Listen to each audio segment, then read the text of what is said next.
अस्सलाम वालेकुम फ्रेंड, बिस्मिल्लाहिर्रहमानिर्रहीम। वेलकम करती हूँ आपको हमारे इस चैनल में। आज हम आपके साथ स्वीट पोटैटो की रेसिपी शेयर करते हैं।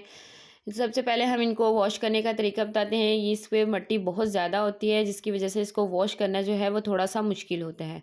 हम एक बाउल में पानी लेंगे, इसको स्वीट पोटैटो को उसके अंदर डिप करके रख देंगे। तकरीबन 10 मिनट के बाद इसको निकालेंगे और अच्छे से वॉश कर लेंगे, तो इसके ऊपर से सारी मिट्टी जो है वो उतर जाएगी। अब हम इनको साइडों से काट लेंगे, क्योंकि ये साइडों से नहीं धुलती, तो हम इनको साइडों से काट लेंगे। ये जो शकरकंदी है, कुछ लोग इनको स्टीम भी करते हैं, बेक भी करते हैं, इनको उबाला भी जाता है, और आज हम जिस तरीके से बनाने जा रहे हैं वो स्टीम है। स्टीम के तरीके से हम आज आपको शकरकंदी की रेसिपी बनाना सिखाएंगे। और साथ ही हमने इमली ली है, इमली को भिगोकर 2 घंटे के लिए रख दिया है। उसका जो पानी है, उसकी गुठलियाँ जो हम निकाल लेंगे अच्छी तरह। और दूसरी साइड पे हम अब शकरकंदियों को स्टीम करेंगे। 1 गिलास पानी कढ़ाई में ले लिया है और उसके ऊपर ये जाली रख दी है, और साथ ही हम सारी शकरकंदियों को इसके ऊपर लगा देंगे। और मीडियम आंच पे, मीडियम से लो फ्लेम पर हम इसको स्टीम करेंगे। जब तक स्टीम करेंगे जब तक ये अच्छी तरह सॉफ्ट ना हो जाए। तकरीबन 10 से 15 मिनट हो गए इनको स्टीम होते हुए। और दूसरी साइड पे हम इमली की चटनी तैयार करेंगे, जो बिल्कुल बाज़ार में ठेलों पे मिलती है, वही हम घर पे बनाकर इजीली तैयार करेंगे। यहाँ पे हम एक पैन में इमली का पल्प डालेंगे, साथ ही 1 टीस्पून जो है ज़ीरा, 1 टीस्पून नमक, 1 टीस्पून जो है कुटी हुई लाल मिर्च डालकर हम इसको बॉयल आने तक पकाएंगे। हम इसमें कोई कॉर्नफ्लावर का इस्तेमाल नहीं करेंगे, क्योंकि जो इमली जब बॉयल होगी ये खुद ही थिक हो जाएगी। ठंडी होने के बाद ये खुद ही थिक हो जाती है।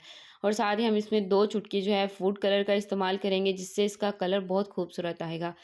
एक बाज़ार जैसी लुक ही निकल के आएगी। ये देखिए जी, हमारी जो चटनी है वो बिल्कुल रेडी है। ये देखें थिक हो चुकी है बिना कॉर्नफ्लावर के। अब हम इसको एक बाउल में निकाल लेंगे। देखिए क्या शानदार चटनी हमारी बनकर रेडी हुई है।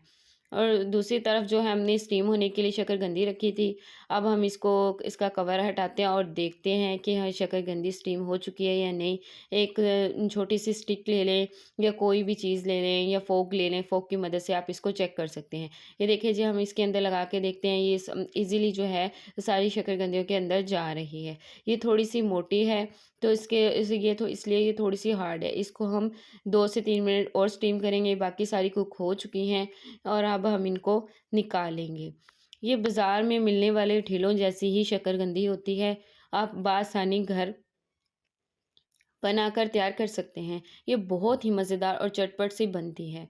वह सर्दियों का मौसम है, स्वीट पोटैटो का भी मौसम है, तो आप अपने घर में लाएँ, बनाएँ और मज़े से खाएँ। ये देखिए जी, हमने इसके पील ऑफ कर लिया है, और अब हम इसको काट लेंगे।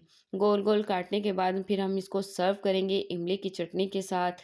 क्या ही मज़ेदार कॉम्बिनेशन है, जो कि खाने में भी बहुत लज़ीज़ है, सुनने में भी बहुत मज़ा आता है कि इमली की चटनी और स्वीट पोटैटो बहुत ही मज़ेदार लगते हैं। माउथ वाटरिंग जो ये डिश है हमारी, बहुत टेस्टी बन के तैयार होती है। चलती हूँ, दुआओं में याद रखिएगा। फिर लौट कर आएँगे एक न्यू रेसिपी के साथ। अपने फैमिली एंड फ्रेंड्स के साथ इसको शेयर कीजिएगा और अपनी दुआओं में याद रखिएगा। तब तक के लिए अल्लाह हाफ़िज़। Thanks for watching. Take care.